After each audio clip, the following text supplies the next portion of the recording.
regreso con Matinal. Gracias por seguir en sintonía. Vamos a darle la bienvenida a nuestro primer invitado del día. Está con nosotros Juan Ariel Jiménez, exministro de Economía, Planificación y Desarrollo y aspirante al Comité Central del Partido de la Liberación Dominicano. Juan Ariel, bienvenido. Placer tenerte con Muy buenos días. Feliz de Buenos compartir días. aquí tempranito en la mañana con ustedes. ¿Cómo va ese proceso interno? En la vida civil, ¿verdad? Sí, en la vida civil.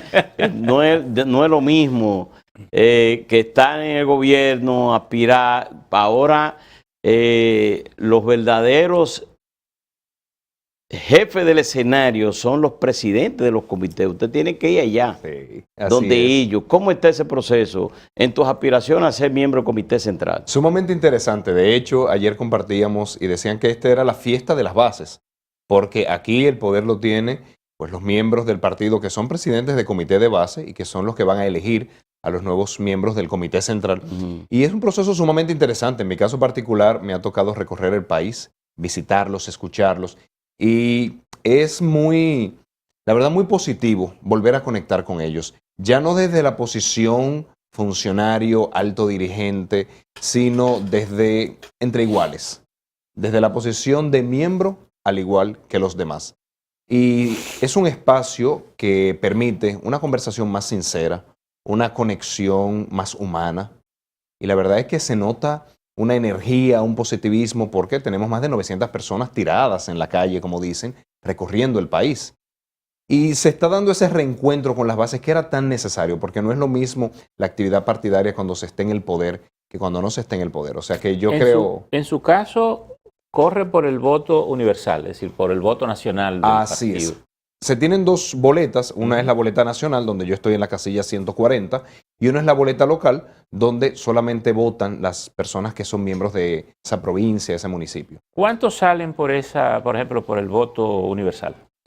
Por el voto nacional van a salir cerca de 110 candidatos. 110 candidatos. Así es, que pasarán a ser miembros. ¿Cómo se sacan? ¿En función de la proporción de votos que saquen, digamos, en la boleta? Los Por más ejemplo, votados. El 1, el 2, el 3. Exactamente. ¿En qué medida, Juan Ariel, el Comité Central quedaría realmente renovado cuando se mantiene la membresía actual y estamos agregando nuevos integrantes, lo cual no lleva a que sea una real sustitución, sino una ampliación del Comité Central? Pero una ampliación que va a dejar a los actuales miembros en cerca de 1/3 del nuevo Comité Central. Estamos hablando de que yo proyecto que terminaremos siendo como, bueno, si gano, Dios mediante, terminaríamos siendo como 1.100 miembros del Comité Central. Ahora mismo hay 460, o sea que esa ampliación va a llevar... 600 y pico serían nuevos. Estamos hablando de que más de 600 nuevos miembros, donde estarían los alcaldes, los directores de distritos municipales, los presidentes municipales, provinciales. Entonces, por eso es que esta nueva membresía, pues ya deja a la membresía anterior. Pero elegidos serían ¿cuántos? Independientemente del ingreso de alcaldes y directores de distrito. Esos serían como 300, que ya se someten directamente a la votación nacional o O local. sea, cada presidente zonal, comité de ese partido votaría por 1, 2 o por 20 o por 25, como se hacía en el caso de la elección del comité político. Efectivamente, cada persona puede votar por hasta 22 candidatos en la boleta nacional, que es la primera boleta que va a salir. Y ya en la boleta local, que es la segunda, puede votar dependiendo de la cantidad de escaños que tenga ese municipio o esa provincia, puede votar por igual cantidad Ariel, que número de diputados. Ariel, me gustaría que tú nos dé más o menos una panorámica de lo que tú has visto, tú como un ente joven, una renovación dentro del PLD. ¿Cómo ha visto a las bases del PLD? ¿Cuál es su ánimo? ¿Cuál es, si están un poco disgustadas por la situación como salieron del poder? ¿Qué dicen los dirigentes? Obviamente hay de todo. En una organización grande siempre hay multiplicidad de opiniones. Hay personas que están muy agradecidas de todo lo que hemos vivido. Están muy positivas del legado que ha dejado el Partido de la Liberación Dominicana. Y hay otras personas que sienten que no fueron tan beneficiadas. Entonces, pues obviamente hay múltiples sentimientos. Ahora, yo sí creo que hay algo interesante y es esa voluntad de trabajar todos unidos para el fortalecimiento del partido. A mí me ha tocado compartir con personas que fueron fundadores en sus comunidades, cuando hacer política en ese momento, en los 12 años del presidente Balaguer, era un acto casi que de rebeldía contra el régimen y donde su vida corría peligro. Entonces, esas personas que pusieron sangre, sudor y lágrimas por fundar al partido, y también la nueva juventud, yo he visto una juventud sumamente interesada en la política, sumamente comprometida con aportarle al país. Entonces, ver todo el espectro, desde los más viejos hasta los más jóvenes, y notar ese compromiso que hay con el partido, de verdad que es muy positivo. Muchas valoraciones, y en cuanto a las críticas negativas, yo siempre digo que son espacios de mejora que tenemos para, al volver al poder, no descuidar el partido. ¿Cómo recuperar un Partido de la Liberación Dominicana que en medio de su congreso elector también enfrenta a exfuncionarios que están siendo cuestionados en torno a su fortuna, que están siendo convocados, invitados a la Procuraduría General de la República para que explique su fortuna, como fue el caso de Donald Guerrero el viernes y en el día de ayer, pero que ya procesados en un proceso de acusación hay incluso 2 funcionarios que son hermanos del líder de ese partido, Danilo Medina? ¿Cómo tú crees que se puede recuperar ese partido? De varias formas. Primero debo decir que un exfuncionario que sea citado a un interrogatorio es algo normal. Eso, de hecho, debemos apoyar que si hay algún cuestionamiento, todos tenemos que ir. Hay que contribuir con el fortalecimiento de la justicia. Y de hecho, si hay alguien procesado, pues que se sigan las vías institucionales y que se respete el debido proceso. Pero eso no debe verse como una agresión política. Ahora, el Partido de la Liberación Dominicana, estamos hablando de cientos de miles de personas que han hecho su labor, que han dejado el pellejo contribuyendo a su país, contribuyendo a su comunidad. Entonces el Partido de la Liberación Dominicana no se puede ver por 1, 2, 5, 6 casos que estén cuestionados. No, esos son condiciones particulares. Cada quien debe dar cuenta de sus acciones particulares. Ahora, como partido, ¿cómo debe verse? Como una organización que hizo mucho bien al país en sus distintas fases de la historia. Entonces yo siempre digo, miremos hacia atrás y ¿qué dejamos? Un país que crecía económicamente, que superaba la pobreza, que tenía gran estabilidad de precios. Ahora, si hay casos particulares, que cada quien asuma.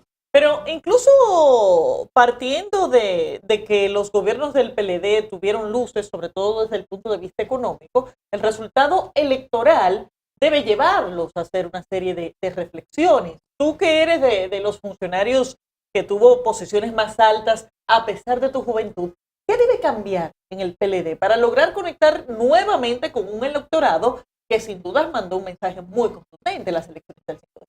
Muchas cosas, y agradezco la pregunta. Nosotros debemos también hacer un mea culpa y ver qué cosas debemos hacer distintas. Lo primero yo diría es que cuando se esté en el gobierno no se debe descuidar el partido, porque muchas veces nos concentramos tanto en gobernar que descuidamos la actividad partidaria per se, esa visita a los compañeros, porque cuando dicen, caramba, vienen a visitarme cuando se necesite el voto, luego se olvidan de mí. Eso es una práctica que debemos de superar, debemos de saber que el liderazgo ahora debe ejercerse de forma más horizontal, más cercana, que el Estado más importante es ser miembro del partido, es mucho más importante que la posición en el gobierno. Esto es para fines de responsabilidad, lo que tenga cada quien en el gobierno, pero en el partido todos somos hermanos, todos somos miembros. Eso hay que corregirlo. Otro elemento que hay que corregir es adoptar la agenda institucional. Yo creo que nos enfocamos mucho en la parte económica, en la parte social, y había una gran masa poblacional que quería que se adoptase el discurso y las grandes reformas institucionales. O sea que creo que esa debe ser una de nuestras prioridades en un futuro ejercicio. Un poco conectando con la inquietud sobre la capacidad de renovación del partido. Sé que la decisión hacia el Congreso es que todo el que es alcalde, legislador, es miembro automático del Comité Central. Y decías ahorita que alrededor de 600 personas serían nuevas, pero me ocurre una duda, es decir, ¿cuántos de esos electos son miembros del comité central, es decir, que un poco en la inquietud de Laura, ¿cuántos se quedan? Es decir, porque si yo entro como alcalde, en condición de alcalde, pero ya yo soy miembro del comité central hace mucho, es decir, que yo sería parte de las cosas que habría que limpiar adentro o digamos, refrescar adentro. ¿Qué tanto podemos limpiar las aguas? Hay aproximadamente 600 nuevos miembros que no están en la matrícula actual de 460. Anteriormente eran miembros automáticos, por así decirlo, los legisladores. Ahora se están incluyendo además los síndicos y los directores de distritos municipales, porque debemos adoptar la agenda municipal también del desarrollo local. Y eso es algo sumamente positivo, de que importanticemos esas posiciones. Entonces estamos hablando de que esos 600 nuevos miembros no están en los 460 actuales, son completamente nuevos. Jiménez, hay una situación. Yo creo que el Partido de la Liberación Dominicana, que sin duda tuvo mucho éxito económico en términos materiales, tal vez a donde la gente no tenía grandes expectativas en el momento en que lo eligen en 1996, sin embargo, falló profundamente en el aspecto que tenía que ver con la ética, sentido ético y moral, tal vez por el que fue electo. ¿Cómo regresar un poco a esas aspiraciones sociales y colectivas que le dieron origen al partido y que lo llevaron al poder? Yo creo que también hay que valorar muchos esfuerzos que se hicieron en el orden institucional. Estamos hablando de que toda la reforma del aspecto financiero del Estado se realiza a partir del 2006. Anteriormente, cada ministerio, cada dirección general tenía una cuenta y desde ahí despachaba y pagaba. Ahora no. Ahora hay un ciclo presupuestario donde se tiene un sinnúmero de pasos y órganos de control. También estamos hablando de que la mayor cantidad de leyes del sistema actual, tanto para el ejercicio público como para el sometimiento ante abusos de poder, fueron impulsadas por el gobierno del Partido de la Liberación Dominicana. Sin embargo, en la práctica, a pesar de que se puede haber robustecido el aparato desde el punto de vista legislativo, desde el punto de vista de la práctica, las irregularidades han estado a la orden del día y han sido evidentes. ¿Cómo se puede lograr ese rescate ético que por demás no afecta solo al Partido de la Liberación Dominicana, sino que ha terminado contaminando el ejercicio de la política en general y que se ha convertido en un tremendo problema para los funcionarios públicos incluso, porque el desprestigio los arrastra a todos? Yo creo que hay que distinguir que muchas veces uno ve un sinnúmero de casos, 1, 2, 10, 15 casos, y cree que eso es lo que predomina. Pero yo hacía un ejercicio y decía, ¿cuántos funcionarios manejaron fondos públicos? Cerca de 1000. 20 no es mayoría, ni 25, pero son los que más suenan en la prensa. De todas formas, yo estoy de acuerdo que hay que adoptar una nueva agenda de reforma. Se hizo una muy importante y todo el que fue funcionario público sabe lo difícil que era manejar el presupuesto, porque se tiene una tesorería, una contraloría, un presupuesto, o sea, no es tan sencillo. Para algunos será difícil. Uno no es difícil, porque cuando uno dice... A otro como que se le daba por arte de magia. Pero ¿y por qué a mí me aplican la ley y le fue tan fácil? Yo insisto, eran cientos de personas manejando fondos públicos, entonces a veces uno ve 3 casos y entiende que la mayoría era así. De todas formas, sí hay que ver nuevos esquemas de prevenir la corrupción. Yo creo que algo que no es tan efectivo es solamente buscar culpables y decir, estos 10 culpables, someterlo, estos 90 no son culpables. Eso es importante, pero no es suficiente. Debemos de tener mecanismos para identificar los riesgos, mitigar esos riesgos. Y lo puedo decir porque a mí me tocó certificar el ministerio que dirigí en las normas internacionales ISO 37001, ISO 19600. Somos el primer organismo en América Latina, público y privado, en tener ambas certificaciones internacionales. Y eso me dio una perspectiva distinta del combate a la corrupción, una perspectiva más desde la prevención. Entonces, se tenían mecanismos para constantemente ver cualquier brecha que diese la oportunidad a un mal uso de recursos. Pero ¿qué rol debería jugar el partido como tal? Porque muchos casos son muy evidentes. Funcionarios que prosperan de forma... fue un error honesto. La conciencia mata. No, sí, pero fue honesto ese error. Hay funcionarios donde desde el partido resulta evidente cómo se van enriqueciendo. Entran en el 96 con unos patrimonios realmente limitados y resulta que 15, 20 años después son millonarios. Se supone que en base a un salario del Estado, que por generoso que sea, no alcanza para justificar unos patrimonios totalmente desbordados. Entonces, independientemente de los procesos de corrupción que son importantes, ¿qué rol deben asumir los partidos para tratar de rescatar un poco de esa ética que se supone que forme parte de la mística, en este caso del PLD? Nosotros estamos tomando algunas medidas, por ejemplo, en los nuevos estatutos quedó que todo miembro del comité político tiene que hacer una declaración jurada anual y tiene que publicarse. Entonces estamos hablando que independientemente de que tenga o no una función pública, de que se esté o no en el poder, esa rendición de cuentas periódica permite ir monitoreando esa evolución del patrimonio, que también el político también puede ser empresario, puede heredar. O sea que también hay que distinguir que no siempre el patrimonio de un político se generó en el ejercicio público. Lo que pasa es que hay algunos que se hacen Eso me empresarios dijo- en la política. Eso me dijo una vez Pero no me gustan las generalizaciones. En toda organización grande hay de todo. Si a eso vamos, también en la iglesia hay casos, también en la prensa, en el empresariado. Aquí que cada quien responda por lo que hace personalmente, Sí, pero sin ¿cómo- generalizar. Jiménez, pero ¿cómo el partido? Porque normalmente cuando pasan estas cosas son las cúpulas partidarias las que apoyan que ciertas malas prácticas sean las que se instauren en el gobierno y en los partidos. Todo el mundo haciéndose de la vista gorda. Y tú dices, ¿por qué no aplican la ley?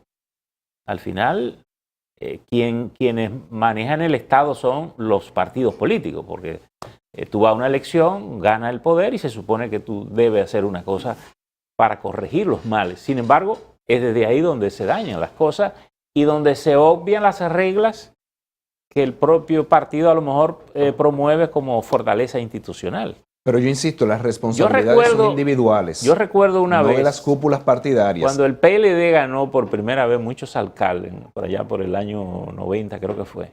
Había un alcalde en San Pedro de Macorís que le hicieron una denuncia y el profesor Juan Bosch le pidió un informe sobre el ayuntamiento y él se negó a dárselo. Y yo recuerdo que el comité político del PLD fue convocado, conocieron el caso y lo expulsaron del partido, siendo alcalde. Lo votaron tan lejos que yo jamás he vuelto a saber del señor. Entonces, hay una diferencia importante en eso.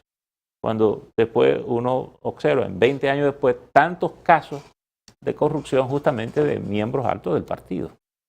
Sí, pero yo insisto, las cúpulas partidarias trazan las directrices del partido, pero ningún organismo puede dar seguimiento a lo que hacen cientos de funcionarios. Eso es prácticamente inmanejable. Entonces, yo creo que se debe adoptar una agenda institucional de fortalecimiento en el Estado. Y eso, insisto, lo descuidamos, hay que hacer esa mea culpa y debemos asumirlo. Y siempre he propuesto que se actúe desde el punto de vista de la prevención. En lo partidario, quiero responder la pregunta, en lo partidario, pues obviamente también fortalecer la rendición de cuentas de los manejos del partido, porque el partido tiene direcciones municipales, tiene direcciones provinciales, también la rendición de cuentas de sus principales dirigentes y obviamente mecanismos de sanción y de evaluación ética. Eso se tiene que fortalecer. ¿Por qué el PLD no empieza desde cero, elimina su padrón electoral y comienza a crear su propio? Usted decía, bueno, son entre 160, 150 o lo que hay por ahí, pero cuando usted habla del padrón electoral del PLD, alguien dice, bueno, serán 2 millones, no sabemos cuántos son ahora, puede ser 1 millón, o sea, no saben a ciencia cierta. Y yo lo hago porque uno de nuestros televidentes del sector de Herrera, se llama Frank Rosario, llamó a la producción y nos dice que esa inquietud y nosotros, bueno, pues la hacemos nuestra. Claro que sí se está trabajando en eso, de hecho se ha empezado con la depuración desde arriba hacia abajo porque arriba son menos. Entonces ya se tiene depurado hasta nivel de comité de base. Ahora, en cuanto a los miembros, ese es el proceso que va a venir. Ya con esta nueva estructura, pues se tiene que realizar esa depuración miembro a miembro de si sigue perteneciendo al Partido de la Liberación Dominicana o no. Se está en ese proceso y muy posiblemente se concluya el próximo año. Juan Ariel, te he visto activo con el tema de la educación semipresencial y las preocupaciones en torno a la continuación del cierre total de las escuelas en el país. ¿Cuál es tu opinión? A mí me parece un grave error que tengamos la totalidad de las escuelas y los centros educativos desde el universitario hasta el preprimario cerrado. Yo sé que estamos manejando el COVID, sé que es difícil y que hay que hacer un balance de riesgo. Lo primero es que la literatura académica, científica, que debe informar el ejercicio público, dice que las escuelas no son un principal foco de contagio secundario. ¿Por qué? Por varias razones. Lo primero es que si son de ventilación natural, contrario a lo que pasa, por ejemplo, en Estados Unidos, donde por un tema de clima hay que cerrarlo, si hay ventilación natural, si son espacios abiertos, por ejemplo, que en un aula se puedan abrir las ventanas, eso disminuye mucho el riesgo de contagio. Si se usan mascarillas, pues entonces es mucho menor la probabilidad y obviamente siempre he propuesto que sea semipresencial para poder dividir los grupos en dos. Para decir, si en este salón de clase hay 25 estudiantes, pues que haya 12 y 13 según el día. Y lo digo porque hay muchos riesgos de continuar con esta educación solamente a distancia. Los niños no están aprendiendo, pero ni en República Dominicana ni en ninguna parte del mundo. Si vemos las evaluaciones, ni en Europa se han dado los aprendizajes, donde hay mucho mayor acceso y conocimiento de tecnologías. Pero además para los hogares es una gran carga, porque en República Dominicana hay muchos hogares monoparentales, de madres solteras, donde para poder trabajar tienen que decidir entre me quedo con mi hijo para cuidarlo o lo tengo que dejar solo o me cuesta más pagarle a alguien para que se quede con él. Entonces, perdón, quiero concluir esta respuesta. Cuando se hace un balance de riesgos, todo indica que la educación, si es semipresencial, para poder dividir en dos, y si es voluntaria, para que cualquier padre también pueda decidir no enviarlo, el riesgo es mucho menor que si estamos, por ejemplo, abriendo bares, discotecas, restaurantes, cines, teatro. Entonces yo creo que hay una contradicción de si en verdad el COVID preocupa tanto, no es cerrar las escuelas la principal medida. Como economista, ayúdanos a entender estas alzas de precios en los productos de primera necesidad en las últimas semanas, un 5%, 10%, los ferreteros. ¿Qué está pasando? ¿Por qué está esta escalada de los precios de los productos de primera necesidad? En economía, cuando hablamos de precio, estamos hablando de oferta y demanda. Es esa interacción de la oferta y demanda que determina el precio y la cantidad. Entonces, en este caso particular tenemos problemas con la oferta. Tenemos problemas por varias razones. Primero, los insumos importados están aumentando. Cuando vemos qué está pasando con los commodities agrícolas, están aumentando a nivel internacional. También los fletes internacionales que se usan para transportar esos insumos están aumentando. Y además, en el caso particular de la producción agropecuaria, fallas en la política gubernamental, por ejemplo, quitarle, y lo denunciaba ayer, quitarle los equipos a los productores que se dieron en la visita sorpresa, disminuye la oferta, porque disminuye la producción. Estamos hablando de que cientos de agricultores en todo el país están teniendo que volver a realizar su actividad agropecuaria ya sin esos equipos, que aumenta su productividad. Por ende, baja la producción y cuando baja en la producción hay aumento en los precios. Entonces, yo diría, y soy muy responsable en decirlo, hay elementos de índole internacional, materias primas y costo de los fletes, y hay elementos de índole local, que es esta decisión de retirarle el equipo y en muchos casos también el apoyo financiero a estos grupos productivos, y eso disminuye la oferta y al disminuir la oferta aumenta los precios. Bueno, muchísimas gracias. Jiménez, gracias por estar con nosotros. Despedimos a Juan Ariel Jiménez, exministro de Economía, Planificación y Desarrollo y aspirante al Comité Central del PLD. Mucha suerte, Juan Ariel. Señores, vamos a una pausa y ya volvemos.